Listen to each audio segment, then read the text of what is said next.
Assalamualaikum warahmatullahi wabarakatuh. Perkenalkan, saya Julian Nurmanijaya dari kelas TE 2B. Kali ini saya akan menjelaskan tentang perawatan lemari pendingin. Ya, sebelum ke praktek membersihkan kulkas, mari kita lihat teori. Salah satu peralatan rumah tangga yang wajib hadir tersedia di rumah adalah kulkas. Alat yang satu ini memiliki peran yang sangat penting, terutama untuk menyimpan makanan dan sayuran agar tahan lama. Sayangnya, kerap sekali ditemukan kulkas yang cepat rusak. Padahal, jika dirawat dengan baik, kulkas bisa tahan lama dan awet, bahkan bisa bertahan hingga 19 tahun. Tentu cara merawat kulkas harus benar, tidak boleh salah-salan. Cara membersihkan dan mengatur listriknya pun ada aturannya. Berikut ini adalah cara melawat kulkas yang benar. Yang pertama, letakkan kulkas di tempat yang sejuk. Hindari meletakkan kulkas di tempat yang panas, di samping kompor misalnya. Hawa panas yang keluar dari kompor akan bercampur dengan hawa dingin dari dalam kulkas. Ini bisa menyebabkan kulkas cepat rusak. Meletakkan kulkas di tempat yang panas juga mengharuskan kulkas bekerja keras. Tentu listrik yang digunakan pun juga semakin boros.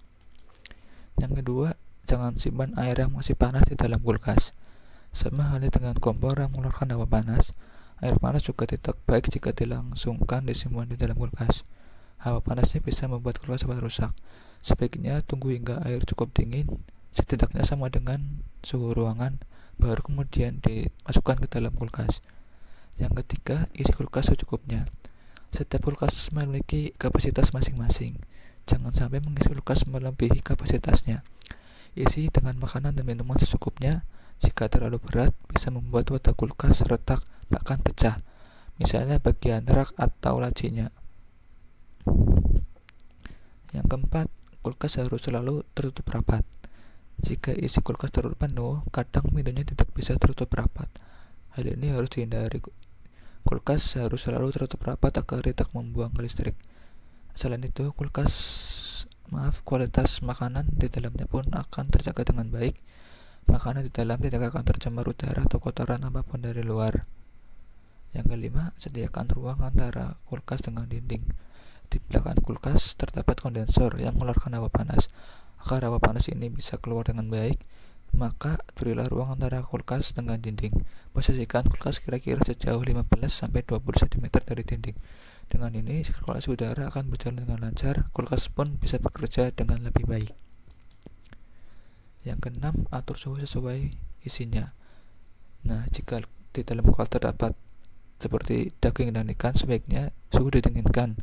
Suhunya didinginkan menjadi dingin. Tujuannya untuk menghindari bahan makanan tersebut menjadi basi. Tetapi jika hanya ada buah atau sayuran, boleh dinaikkan sehingga menjadi tidak terlalu dingin. Hal ini hanya membuat listrik lebih hemat, tetapi juga menjaga kualitas buah dan sayur. Yang ketujuh, wajib cabut kabel saat listrik padam. Sangat dianjurkan untuk mencabut kabel kulkas saat listrik padam. Setelah kembali menyala, tunggu dulu selama 5 menit, baru kemudian pasang kembali kabelnya. Ini dilakukan agar kompresor direset ke posisi awal. Aliran listrik yang tidak direset bisa menyebabkan kulkas cepat rusak. Tetapi hal ini tidak berlaku juga jika listrik padam dalam waktu yang lama. Yang kedelapan, bersihkan bagian dalam kulkas.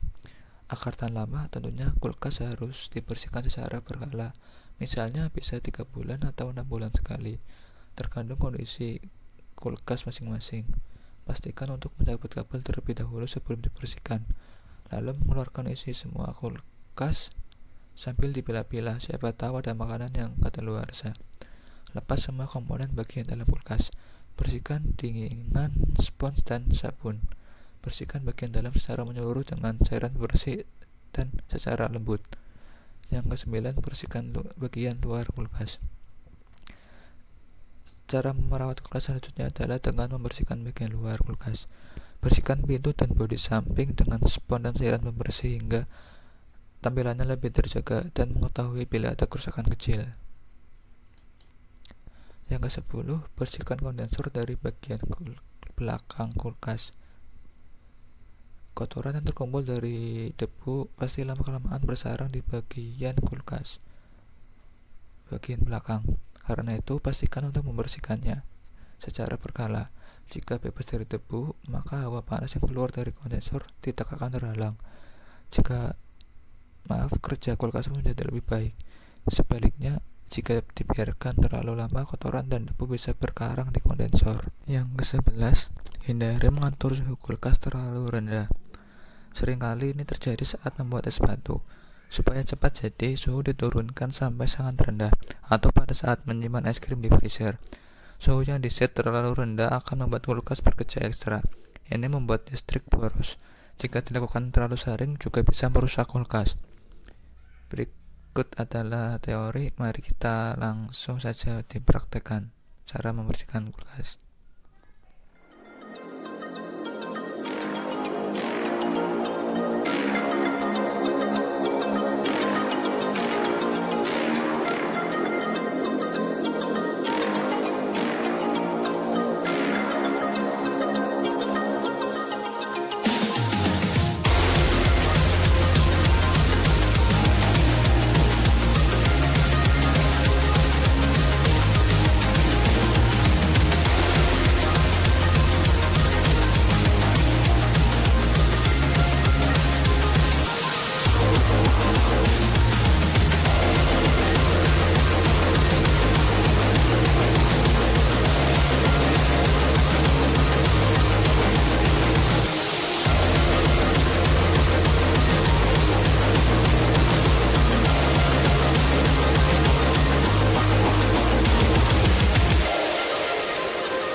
Sekian yang dapat saya sampaikan, kurang lebihnya mohon maaf. Wassalamualaikum warahmatullahi wabarakatuh.